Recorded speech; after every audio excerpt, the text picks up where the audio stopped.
नमस्कार, मैं हूं शम्स ताहिर खान और आप देख रहे हैं वारदात। आखिरकार खूनी व्यापम घोटाले की जांच सीबीआई को सौंप ही दी गई। अब सीबीआई न सिर्फ इस घोटाले की जांच करेगी बल्कि इस घोटाले से जुड़े उन 47 मौतों की भी जांच करेगी जिसने इस घोटाले को अब तक का सबसे बड़ा खूनी घोटाला बना दिया है। और इन्हीं में एक है आज तक के पत्रकार अक्षय सिंह की मौत। पर उससे पहले और उससे बड़ा सवाल यह है कि क्या अक्षय की मौत से जुड़े जिन सवालों का जवाब पोस्टमार्टम रिपोर्ट नहीं दे पाया, क्या विसरा रिपोर्ट उन सवालों का जवाब दे पाएगी?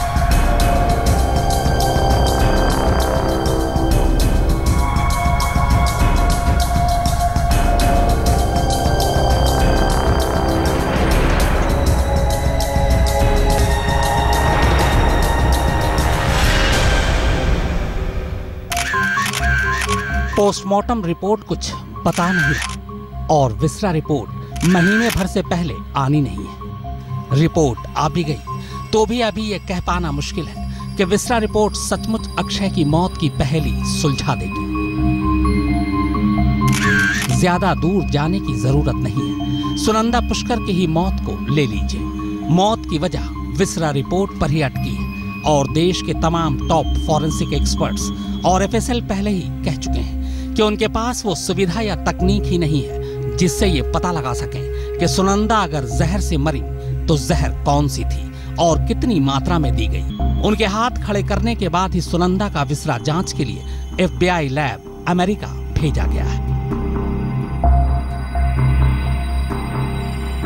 तो अब ऐसे में सवाल ये उठता है कि क्या अक्षय की विसरा की जांच रिपोर्ट सचमुच मौत की वजह पर रोशनी डाल सकेगी? शक इसलिए उठ रहा है क्योंकि एम्स जैसे इंस्टीट्यूट ने सुविधा न होने का हवाला देकर विसरा की जांच से पहले ही हाथ खड़े कर लिए। इसी के बाद अब विसरा को जांच के लिए रोहनी के फॉरेंसिक लैब में भेजा गया है। झबुआ के सरकारी अस्पताल के डॉक्टरों ने पोस्टमार्टम रिपोर्ट में मौत की वजह तो नहीं बताई, पर मौत के बाद अक्षय के दिल के आकार को सामान्य से बड़ा जरूर बताया। इसके साथ ही जिस्म के कुछ अंदरूनी अंगों में कंजेशन यानी जाम होने की भी बात कही। लेकिन ऐसा क्यों, किस वजह से और किन हालात में हुआ, रिपोर्ट इसका खुलासा नहीं करती। इसीलिए मौत की सही वजह बताने की जगह डॉक्टरों ने विसरा के 2 अलग अलग जांच कराने और उसकी जांच रिपोर्ट आने के बाद ही फाइनल नतीजे पर पहुंचने की बात कही है। इनमें से एक जांच दिल से संबंधित है कि क्या अक्षय को पहले से दिल की कोई बीमारी थी या फिर अचानक दिल का दौरा पड़ने से ही मौत हुई है। इसकी जांच एम्स में ही होगी, जबकि दूसरी जांच ये पता लगाने को लेकर है कि क्या अक्षय की मौत कहीं जहर की वजह से तो नहीं हुई। जहर से जुड़ी जांच को ही एम्स ने करने से मना कर दिया था, जिसके बाद अब ये जांच रोहनी फॉरेंसिक लैब में हो रही है। अब सवाल यह है कि जब अक्षय की मौत की वजह ही पूरी तरह विसरा रिपोर्ट पर टिक गई है तो क्या सचमुच विसरा रिपोर्ट मौत की सही वजह बता पाएगी? क्योंकि यहाँ ये जानना भी बेहद जरूरी है कि ऐसे कई किस्म के जहर हैं जिनकी जांच हिंदुस्तान के किसी भी लैब में मुमकिन नहीं है। अब ऐसे में मान लीजिए कि अगर अक्षय की मौत जहर से ही हुई है और वो भी ऐसे जहर से जिसकी जांच अपने देश में मुमकिन ही नहीं, तो फिर सच बाहर कैसे आएगा? तंजीम हैदर के साथ शिवेंद्र श्रीवास्तव, दिल्ली आज तक। अगर पत्रकार अक्षय सिंह की मौत किसी जहरीली साजिश का अंजाम है तो क्या इस साजिश का सच कभी सामने आ सकेगा? यह सवाल इसलिए क्योंकि इस दुनिया में कई ऐसे जहर हैं जिनका पता करना हिंदुस्तान में फॉरेंसिक लैब के लिए मुमकिन नहीं है। ऐसे में अगर कल को रोहनी लैब में हो रही अक्षय की विसरा की रिपोर्ट से भी जहर का पता नहीं लगा तो?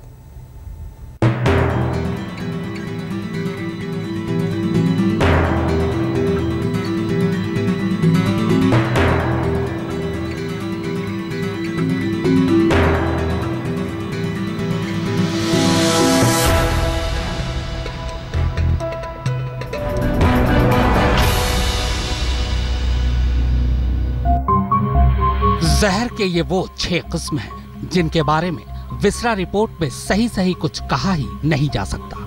यानी यूं समझ लीजिए कि 6 किस्म के ये वो जहर है जिनकी जांच देश के किसी भी फॉरेंसिक लैब में मुमकिन नहीं है। और ये हम नहीं कह रहे, बल्कि खुद एम्स फॉरेंसिक लैब के डॉक्टरों का कहना है। पिछले साल सितंबर में एम्स फॉरेंसिक लैब के 3 डॉक्टरों के एक बोर्ड ने सुनंदा पुष्कर की विसरा रिपोर्ट देते वक्त इन 6 जहर के बारे में खुलासा किया था कि इनकी जांच देश की किसी भी फॉरेंसिक लैब में मुमकिन नहीं है। यह है वो रिपोर्ट।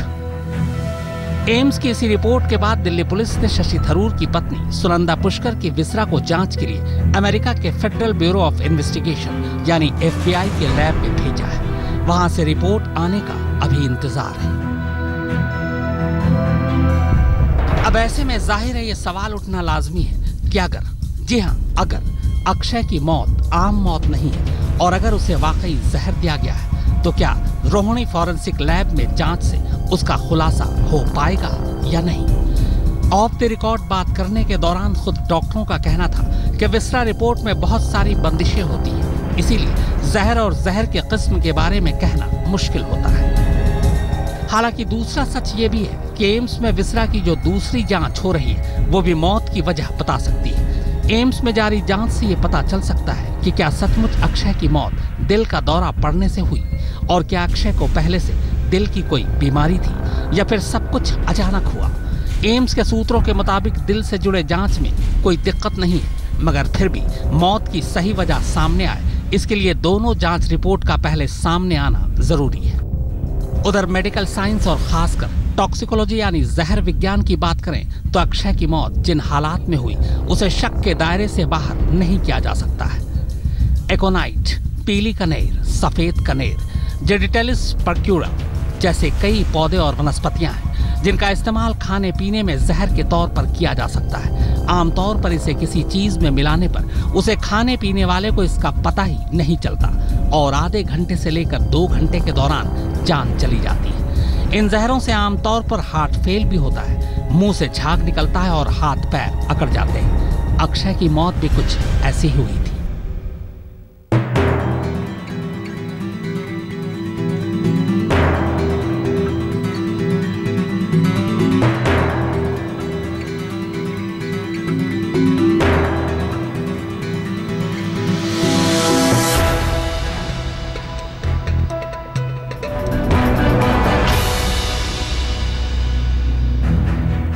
लिहाजा मौत के सच का सारा दौरोमदार ही विसरा रिपोर्ट पर है। पर सवाल फिर वही, क्या विसरा की जांच इन सवालों का जवाब देगी या फिर सुनंदा पुष्कर की मौत की तरह ही जवाब के लिए हमें लंबा इंतजार करना पड़ेगा। हिमांशु मिश्रा के साथ सुप्रतीम बैनर्जी, दिल्ली आज तक। अक्षय की मौत सामान्य है या फिर साजिश, इसे समझने के लिए अक्षय की जिंदगी के आखिरी 24 घंटों पर नजर दौड़ाना जरूरी है।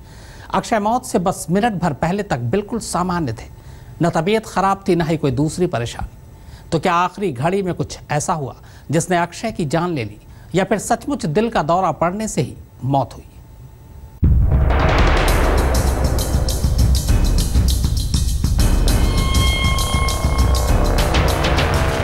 आज तक के पत्रकार अक्षय सिंह की मौत पहले ही दिन से सवालों के घेरे में है। सवाल ये कि क्या ये एक आम मौत है या फिर कोई साजिश। आम मौत है तो सब्र के सिवाय कोई चारा नहीं, लेकिन अगर साजिश है तो साजिश जहर की लगती है। कोई ऐसी साजिश जिसमें अक्षय को धोखे से कोई जहरीली चीज खिला या पिला दी गई या फिर चुप हो दी गई।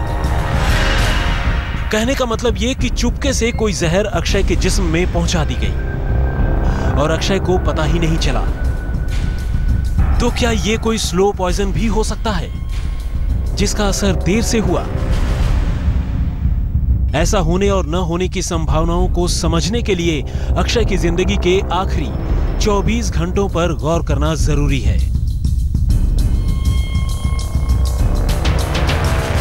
वहाँ पे हम लोगों ने डिनर किया था और वहाँ पे उन्होंने सिंपल दाल और चावल खाया था। आप सब लोगों ने साथ में डिनर किया? सबने साथ में डिनर किया था और उन्होंने सिर्फ सिंपल दाल और चावल खाया। और उसके बाद फिर वहाँ से हम लोग रूम आ गए थे और नेक्स्ट डे हमको 8 बजे वहाँ से झाबुआ पहुँचना था, डामोर, मिस्टर डामोर के घर। 3 जुलाई यानी शुक्रवार को अक्षय सिंह अपने सहयोगी कैमरामैन कृष्ण कुमार के साथ शाम तकरीबन 4 बजे इंदौर पहुंचे थे। यहां उन्होंने एक आरटीआई एक्टिविस्ट आनंद राय से मुलाकात की और फिर रात को उन्हीं के साथ एक रेस्टोरेंट में डिनर भी करने पहुंचे। डिनर के दौरान दोनों के साथ कैमरामैन कृष्ण कुमार और इंदौर के संवाददाता राहुल करैया भी थे। लेकिन गौर करने वाली बात यह है कि डिनर में जो दाल मखनी, रोटी और खिचड़ी अक्षय ने खाई, वही बाकी तीनों ने भी। इसके अगले दिन यानी शनिवार की सुबह अक्षय और उनके कैमरामैन कृष्ण कुमार ने अपने होटल में जो चाय पी, वो चाय भी एक केटली में ही बनकर आई थी। फिर उनके घर जाके हमने चाय पी, पानी पिया और 1 घंटे तक वो अक्षय उसके पिताजी से बात भी करता रहा, उसके डॉक्यूमेंट्स देखता रहा, उनकी रिपोर्ट्स कैसे, क्या अगर वो लड़की एक्सपायर हुई है तो क्या पोस्टमार्टम रिपोर्ट क्या है, और पूरी डिटेल में तब तक आप पूरे टाइम साथ में ही थे अक्षय के? मैं अक्षय के सामने ही बैठा हुआ था सोफे पे, कैमरा मेरे हाथ में था। अक्षय ने कहा था कि इनके पेरेंट्स के थोड़े कटअवेज विजुअल्स बना लीजिए, थोड़ा स्टोरी में काम आ जाएंगे वो। ऊपरी तौर पर यहाँ भी किसी साजिश की गुंजाइश नजर नहीं आती, लेकिन इसके बाद अक्षय अपने सहयोगी कृष्ण कुमार और राहुल करैया के साथ इंदौर से झाबुआ के मेघनगर के लिए रवाना हो गए, जहां चंद घंटों के बाद उन्होंने अपनी आखिरी सांस ली। लेकिन हैरानी की बात यह है कि अक्षय की तबीयत अब भी बिल्कुल ठीक थी और उन्हें कोई परेशानी नहीं थी। आज तक ब्यूरो। मौत से फकत 5 मिनट पहले तक भी अक्षय सिंह की हालत बिल्कुल सही सलामत थी। वो चाय पीते हुए व्यापम घोटाले के सिलसिले में कुछ लोगों के इंटरव्यू करने की तैयारी कर रहे थे, लेकिन फिर अचानक ही तबीयत बिगड़ी और अचानक ही सब कुछ खत्म।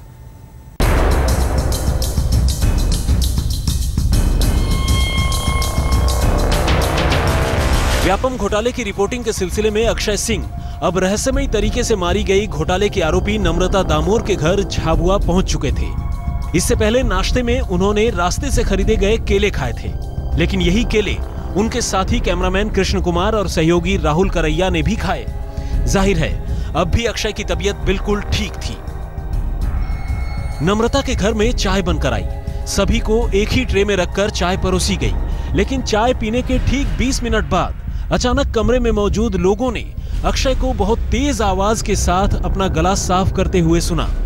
वो अब भी दामोर के घर सोफे पर ही बैठे थे, लेकिन इसके बाद अक्षय ने एक के बाद एक तकरीबन 5 से 6 बार ऐसी ही आवाज निकाली और फिर देखते ही देखते सोफे पर निढाल हो गए। इस दौरान उनके मुंह से हल्की झाग भी निकली और बायां हाथ मुड़कर टेढ़ा हो गया।